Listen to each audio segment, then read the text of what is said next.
Welcome back, America. I'm Hugh Hewitt, joined by Speaker Mike Johnson, Speaker of the House of Representatives. Good morning, Mr. Speaker. Welcome to the Hugh Hewitt Show. Hugh, it's a delight to be with you. Thank you for being here this morning. I would like to get an update on the supplemental funding for Israel, Ukraine, Taiwan, and the changes to border law before we talk about Harvard. Where is that, and what do you expect to happen? Listen, from the day I got the gavel, Hugh, I mean, quite literally within 24 hours, I went to the Situation Room and I sat down with Jake Sullivan, National Security Advisor. I've talked to the Secretary of Defense. I've talked to the Secretary of State, everyone who will listen to the White House. And I told them the same thing. I said, listen, we understand there will be a supplemental spending package, but you must address the U.S. border. See, we believe very clearly, and I think the American people agree with us, that national security begins at our own borders. We have to maintain our own sovereignty so that we can project peace through strength and help our friends. And so I don't think that's an outrageous request. They've known about it for over 6 weeks. I've pushed and prodded and begged them to get us more details and to get us some movement, to have transformational change at that border. And they've done nothing. And so here we are on the eve virtually of Christmas and the end of the year. And the White House, as we talked this morning, has not moved in our direction on that issue. And I've told them very clearly where we stand. What are Republicans asking for in terms of the border changes, Mr. Speaker? Well, we have to stem the flow, Hugh. I mean, roughly 7 million known border crossings illegally, at least 2 million gotaways. That's twice the population of my state of Louisiana. We had 12,000 people come over the border one day last week on Wednesday. It's not sustainable. You know, almost 300 suspects on the terrorism watch list are here. We have to have changes, and policies can do this. The president has the power to do this. We need to fix the broken parole system, reform the asylum problem there. We have return to some of these policies that worked so well to stem the flow during the Trump administration, remain in Mexico, end, catch, and release. Maybe finish the wall. We don't have to do all that together. But the House passed H.R. 2, which is our signature piece of legislation, over 6 months ago. It sat on Chuck Schumer's desk collecting dust. They seem not to care about this issue. Now, they've given lip service to it over the last couple of weeks now, recognizing that something must be done. But again, as we sit here this morning, they've sent us nothing to even negotiate, and that is inexcusable. There are 4 national security issues: Taiwan, Ukraine, Israel, and the border. And as far as I can tell, there's agreement on 3 of them, but the 4th there isn't. But the 4th is the one that has 300 terrorist watch list suspects coming in. And that's the ones we know about. We don't know about the Iranians are pretty good at this, Mr. Speaker. Do they not understand that over there at the White House? They seem not to understand or to care. And that's a real problem. Listen, on Ukraine, we stand with Ukraine against Putin's aggression. Everyone understands that he must be stopped. This is a very serious issue. But, you know, the White House is seeking billions in funding. On that issue, they haven't given us any clear strategy, no appropriate oversight. They've not explained to us what the end game is. I mean, the U.S. ambassador to Ukraine told me in my office just a few weeks ago that she believes the end game is returning to the 1991 boundary lines, which is to retake Crimea. And I said, ma'am, are you aware that that's not what your boss says? I mean, they don't even know in the White House itself what the strategy is. And so you have a lot of members in the House who are going home to constituents and having town halls in their district, and they're being asked serious questions about this. Why are we securing the border of a foreign country and taking care of their needs when we're not doing it here at home? And that's a tough question to answer. The White House has to help us in that regard, and they haven't. Mr. Speaker, if they came up with the language and the reforms on the border that you've asked for, would you vote for the funding for Israel, Taiwan, and Ukraine? I just want to make it clear that they are holding us up on the border, and only the border is stopping this package. Is that correct? That's absolutely right. If they did that and gave us a couple of details on Ukraine, we could get this thing through. It doesn't have to be all in one package. It should be separately, but we could move those measures quickly, and we would have the votes in the House. We understand the dire situation that we're in. But the White House has to take care of our nation, and they're not doing it. And that's why our constituents are demanding answers, and that's why we have to hold the line on this. We've got to force their hand to stem the flow at our southern border. It's too dangerous to do anything else. Every Republican in the Senate agrees with that. Am I correct? Every Republican in the Senate wants the border changes made in the supplemental package or adjacent to the supplemental package. Am I correct? They have shown that with their votes, yes. And every Democrat in the Senate voted to stop that progress. And that's where we are. We have an impasse between the two parties. And I've been a good faith negotiator, Hugh, with Chuck Schumer and all of my colleagues on the other side to tell them that this is not a political game. I'm being very forthright. I'm being operating in good faith. I'm telling you, we have to do this for the people. And ironically, you and I both know this would help the president. I mean, politically. I mean, I was in New York the last 2 weekends. The people of New York are outraged over the border. I mean, they're overrunning Manhattan and New York City, illegals. They can't handle it. In all the cities, even in the big blue cities that used to be sanctuary cities, right? They're crying out for help. The Democrats need to do this, as well as the Republicans. And for the life of me, Hugh, I do not know why they won't be reasonable to negotiate this. So are you in danger of going home without any of these four things moving? Because I understand they're a package. There are four national security issues. They all have to be dealt with. They are in one package, and you will go home, right, if that package doesn't pass. Listen, Hugh, let me remind everybody, all your listeners, because your listeners are savvy.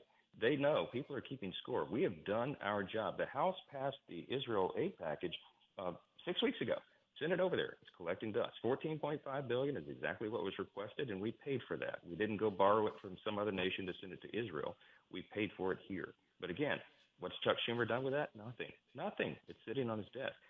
We're ready. We're working. We've been at this every day, and we have been very clear from day one since I took the gavel. As I said, I've told them exactly what we need to get it done, and they've just ignored it. I think they thought we were bluffing or something, but this is not a game. Are you willing to send the House home if they do not act within this week? Well, Hugh, I mean, we don't. I don't know what else to do. I'm not going to have everybody sit here through Christmas twiddling their thumbs. They've not sent me anything, and I've told the leaders and the Democrat leaders in the Senate that as late as yesterday. Send us something to work on. They haven't done it. So what else are we to do? We're willing to work. The House members will work. We've shown that over and over and over, but we're not getting any cooperation from the White House and the Senate Democrats at all. All right, Mr. Speaker, then we are at an impasse, and it's up to the Democrats either to send everyone home or not. I want to bring up the old Solomon Amendment. In 2006, the Congress passed a Solomon Amendment, which gave America's universities a choice. Allow the military to recruit on your campuses, or we're not sending you any more money. I would like to give every university, beginning with my alma mater, Harvard, a choice. Either you condemn and act against anti-Semitism on your campus and sign a statement to that effect, or we're cutting you off. What is the chance of cutting off these anti-Semitic universities, beginning with Harvard, whose president refused to condemn as anti-Semitic calls for genocide? But we were appalled by that outrageous testimony. It just staggering. We kind of know what they think. We sort of know the hypocrisy exists there, but you've never seen it on such glaring display. And Harvard, MIT, University of Pennsylvania, we've already had the resignation of the president there, Liz McGill. As Chairwoman Elise Stefanik says of our Republican conference who evoked those responses, 1 down, 2 to go. I think there needs to be real accountability, Hugh, and I think that what you're referring to with the Solomon Amendment may be one approach. We've launched an investigation here in the House of all this federal funding that these institutions receive, and we have to demand accountability in every possible way. I think everything's on the table right now. The Harvard Corporation has indicated this morning, according to the New York Times, they are retaining President Gay. So they are basically thumbing their nose at the Congress and at the outrage about Harvard. So my alma mater, now, they got $625 million from the federal government. That is unacceptable, Speaker Johnson. Can you do something this year before the end of the year in the package that I expect will move? Because Democrats are nuts not to send money to Israel, to Ukraine, to Taiwan, and to the border. They're nuts if they don't do that. But would you attach a Solomon-like amendment to this package? Look, I would like to. I don't know how much time we're going to have to do all that. But again, it depends on what is sent over. As I said, everything is on the table. These are fast-moving developments. But I could not agree with you more. We have to have accountability. It is inexcusable. These institutions are receiving so many taxpayer dollars when they can't even stand up for the basic human rights of their Jewish students. I mean, the idea that they would not call out cries for the annihilation of the Jewish state and the Jewish people is just unbelievable to us. And so everything is on the table, Hugh. We'll see. Now, I just want you to take our audience into the details here, Mr. Speaker. This is not hard. This is actually a couple of pages of legislation. It may be 10. It's not hard. Who moves the ball forward at this point? You've sent over the bills. I think it's got to be Majority Leader Schumer who sends over a bill, and then you go to a conference. Is that right? That's right. That's how it works. And my suspicion is that he's awaiting on some sort of green light or signal from the White House. That they typically move in tandem on these things. But look, I'll tell you, I have been in the SCIF, confidentially in the private settings. I've said publicly. I said this most recently on the stage in the congressional auditorium in front of all of our colleagues just late last week.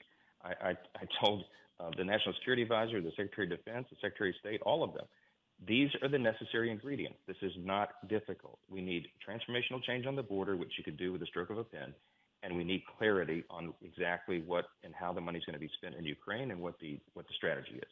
Very, very simple, very reasonable request. They've not delivered on any of those things. So what am I to do? So is the transformational change on the border reduced to writing from our side? And I'm a Republican, so everyone knows that. Have our side written down what we want? Yes, and we sent it over there 6 months ago, HR2, and it has those provisions I talked about, the parole reforms and asylum reforms and return to reinstates the Remain in Mexico policy, ends catch and release, and finished it. Even has some construction of the wall. Those ingredients are necessary because they're interlocking, and if you only do one or two of them, it doesn't solve the problem. You have to have all these policies kind of together, and they know that. But as I said, as we are speaking this morning, they've not even come back and said, "Oh, gee, we'll give you two of the five or three of the five." Nothing. They haven't sent anything back in return. There's no return volley. So I stand here awaiting them. Last question, Mr. Speaker. Do you believe the president is involved in these decisions? Because he's clearly been on the road campaigning, and he's clearly been misspeaking at everything. Do you think he's involved? I don't believe he's directly involved. Obviously, this is his lieutenants and staff level that are handling this. But we certainly demand that the president does get involved. It's ultimately the buck stops at his desk, and this is far, far overdue. And you're available to go meet with him if he calls you over today? Any moment, anytime. Mr. Speaker, thank you. Keep coming back. I appreciate it very much. Merry Christmas to you if I don't talk to you again before the Christmas, and a Happy New Year. That's Speaker Mike Johnson of Louisiana, Speaker of the House of Representatives. We are in an incredible situation where we don't have a president who's actually doing anything.